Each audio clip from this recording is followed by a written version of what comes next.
Le projet de diversification, c'est le projet de mon épouse, Marie-Odile. Et je pense que ça a été le salut sur la ferme parce que ça a permis d'apporter de la valeur ajoutée. Et moi, ça m'a permis de prendre des risques et d'aller vers l'agroécologie parce que derrière, on avait quand même une meilleure valorisation de nos productions. Et donc la prise de risque, elle était quelque part un peu sécurisée. Et je dirais que Marie-Odile a financé mon programme recherche-développement.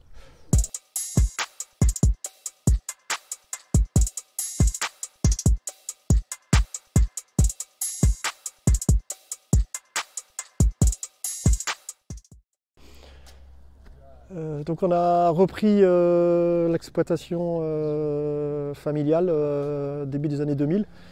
C'était une exploitation typique de la région, donc des contrats industriels principalement, betteraves sucrières et pommes de terre pour l'industrie de la frite.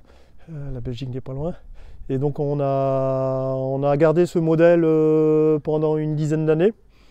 D'une part parce que j'étais pas d'origine agricole, donc c'était sécurisant de perpétuer un système en place. Et donc ça a fait le job, il y a eu la mise en conformité, l'élevage, etc. Donc il y avait déjà pas mal de choses qui nous occupaient au moment de notre installation. Et puis 10 ans après avoir conservé cette rotation, on s'est reposé un certain nombre de questions. Nos attentes, la diversification est arrivée en 2006, a pris de l'ampleur vers 2010 et donc là il a fallu faire des choix nouveaux, il a fallu embaucher, ça a été aussi une bonne école de travailler avec des salariés. Et là en 2015, notre curiosité a fait qu'on a été enrôlé souvent dans les programmes d'expérimentation avec des organismes ici régionaux du genre on se met des légumineuses dans les céréales, etc. Donc on a pris goût, je pense on a pris goût à ça au milieu des années 2010 et puis on s'est pris au jeu, ça a fait évoluer nos pratiques. Et je pense que ça nous a donné vraiment envie d'un changement et ça nous a ouvert la voie de l'agroécologie. En fait on s'est rendu compte qu'on pouvait travailler autrement. Alors les principaux changements vers la transition agroécologique, ça a été l'introduction des prairies temporaires. On a fait le choix d'arrêter les cultures industrielles où on avait un travail trop méticuleux du sol, un effritement du sol qui empêchait d'avoir un sol vivant par rapport au système sur lequel on voulait évoluer. Donc l'arrêt de la pomme de terre et l'arrêt de la betterave s'est vite imposé et on a remplacé ça par l'introduction de prairies temporaires à base de légumineuses. Ça a été assez facile à mettre en œuvre. Après il a fallu, c'est bien beau d'implanter des prairies temporaires sur des parcelles éloignées, mais encore faut-il pouvoir les récolter, les valoriser. Donc là il y a eu le choix de l'affouragement en verre.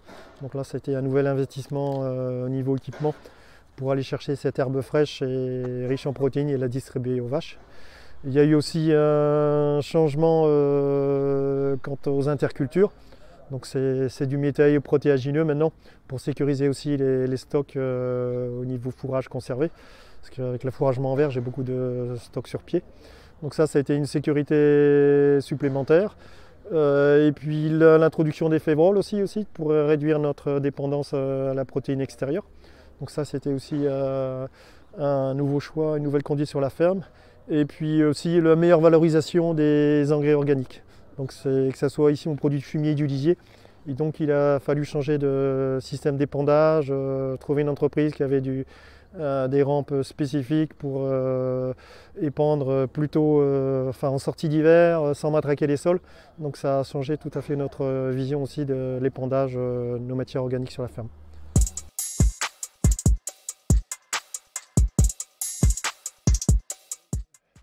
Notre activité principale, c'est la vente du lait. Donc on est présent en circuit long avec l'entreprise Danone et qui collecte 95% de notre lait.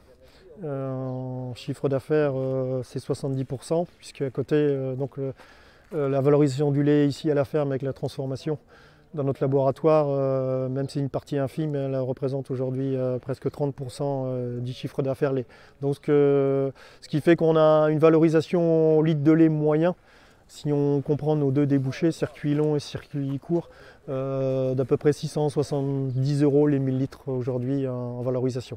Donc dans un système aujourd'hui qui est en conversion bio, donc avec une petite prime de 50 € en plus du prix conventionnel.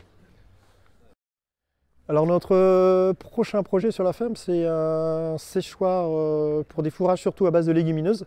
On pense principalement à luzerne, mais un séchoir à énergie solaire. Donc il y aura, bon, sa fonction première sera de sécher les fourrages et de permettre une meilleure qualité de fourrage et aussi de produire de l'énergie sur la ferme.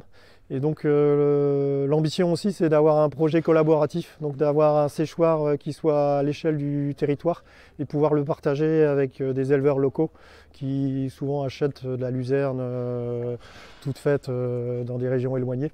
Donc c'est aussi de réintroduire plus de légumineuses sur le territoire. Je pense que c'est un projet qui peut fédérer et qui pourrait permettre de recréer une dynamique aussi.